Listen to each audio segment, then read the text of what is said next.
हमारे सहयोगी रामेंद्र सिंह जी हमारे साथ जुड़ चुके हैं, जो कि जानकारी देंगे।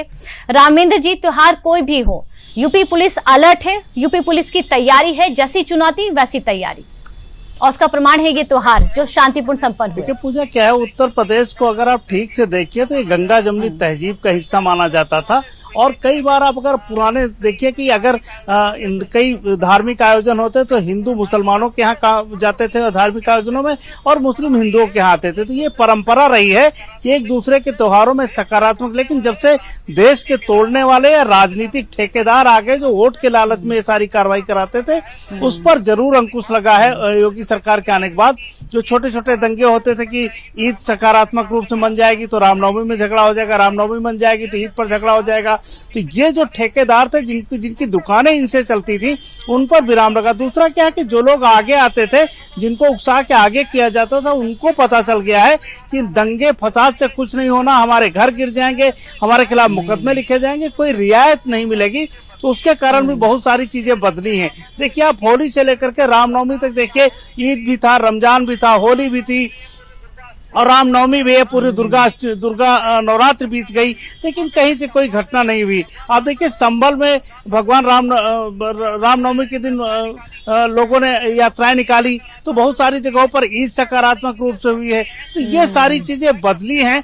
लोगों को लग रहा है कि अपने धर्म का आराम से जाएं और अपने धर्म को मानने वाले जो भी त्योहार उनको माने, लेकिन दूसरों के धर्मों में व्यवधान न करें। ये आया और स्टेट गवर्नमेंट ने जो स्पष्ट निर्देश हैं, पुलिस ने उस पर काम किया, चाहे फ्लैग मार्च हो, चाहे लोगों को पाबंद करना हो, चाहे कठोर कार्रवाई करना हो, इस पर पुलिस ने काम किया जिसका सकारात्मक रूप देखने को मिल रहा है। और देखिए अयोध्या में रामनवमी का जिक्र भी अपने आप में करना बेहद महत्वपूर्ण है रामेंद्र जी, क्योंकि धरातल पर आपने देखा कि पैनी नजर रखी जा रही थी सिक्योरिटी को लेकर। आसमान पर भी जो पैनी नजर है वो ड्रोन के जरिए रखी जा रही थी, ताकि किसी भी प्रकार की अप्रिय घटना ना हो। तो जैसी चुनौती वैसी तैयारी प्रशासन की और सरकार की।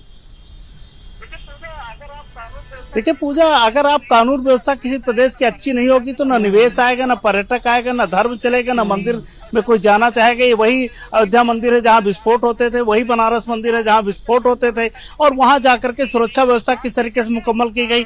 आप देखिए कि नवरात्र के अवसर पर विंध्यवासिनी धाम में 35 लाख श्रद्धालु आए।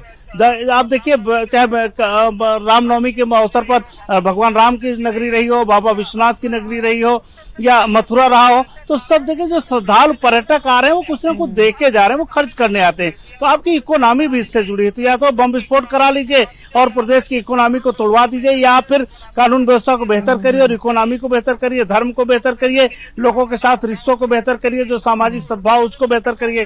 तो उत्तर प्रदेश की सरकार जो सारी अच्छी चीजें हैं उनकी दिशा में पड़े, और पुलिस को ये सख्त निर्देश है कि इस तरीके की घटना में अगर कोई भी आता है तो उसके खिलाफ सख्त कार्रवाई की जाए। तो ये सारी चीजें बदली हैं, और बदलाव का नजरिया जो है वो दिख रहा है कि बदलाव जो हुआ उसका उत्तर प्रदेश में क्या असर है। रामेंद्र जी बहुत बहुत शुक्रिया। और ऐसी जो शांति है वो भी अपील की जा रही है और यही कामना की जा रही है, आगे भी शांति प्रदेश में और राज्य में बनी रहे। बहुत बहुत शुक्रिया।